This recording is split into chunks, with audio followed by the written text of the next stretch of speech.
can't believe he remembers that. The prince scrawled his name on my dance card a few weeks ago to avoid dancing with some poor Castaran girl who had never gotten in the habit of carrying breath mints. The second the girl's back was turned, he stole a bottle of Vornolmian red and abandoned me with little more than an insouciant wink. I still have that dance card in my room. If my mother ever found it and realized I failed to use that chance encounter to my advantage, her screaming fit would break all the windows in our rented Marenka townhouse.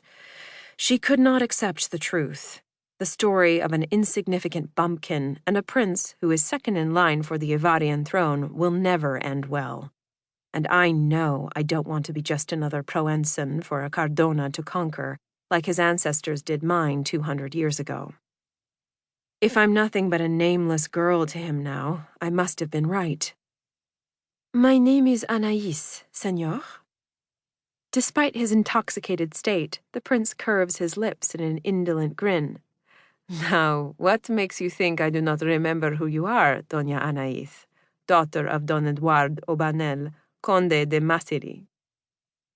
Oh! Well, whether he's drunk or bored or trying to stir up a bit of scandal, I am not in the mood to indulge him. Not after everything I've already had to endure at the hands of people like him. Maybe the fact that it's taken you all this time to remember me? Only the last remnants of my dignity stop me from clapping my hands over my mouth.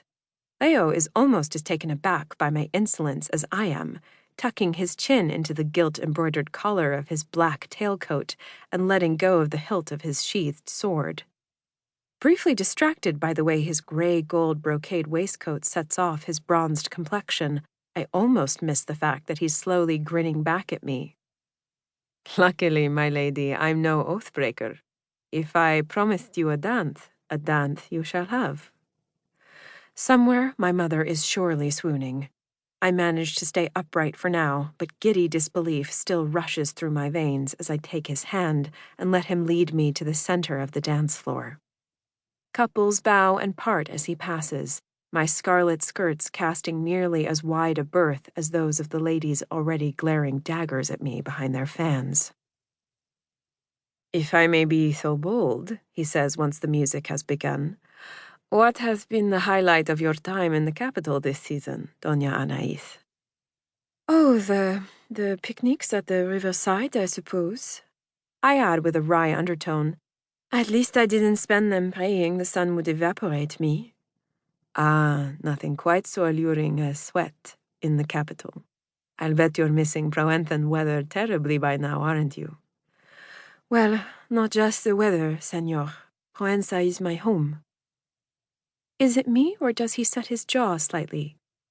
Then this place, he says quietly, must feel like your own personal hell. For a moment, I think he understands the costs of merely existing as a Provençan in the heart of the Ivarian court. But that can't be. He's the prince of these vipers. Isn't he? Certainly not. Hell is not nearly as hot. He laughs now, a true laugh. Come outside with me, Doña Anaïs. I think you'll enjoy it. This dance, this proposition, it's simply too overwhelming to be real. An intoxicating fantasy. I feel as drunk on the thrill of his attentions as he is on wine. But his hand feels like my only tether to the world as I spin and twirl like a storm about its eye.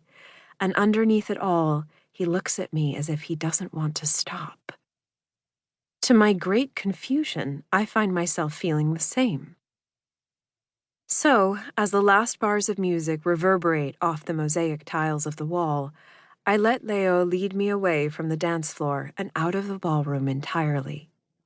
Over the last 400 years, the Cardona kings have turned the Alcázar Real, a medieval fortress crowned with arched gateways and sun-kissed bell towers, into a seat of power carved in their own image, modern and glorious. That extends to the Mirror Garden, where Leo leads me.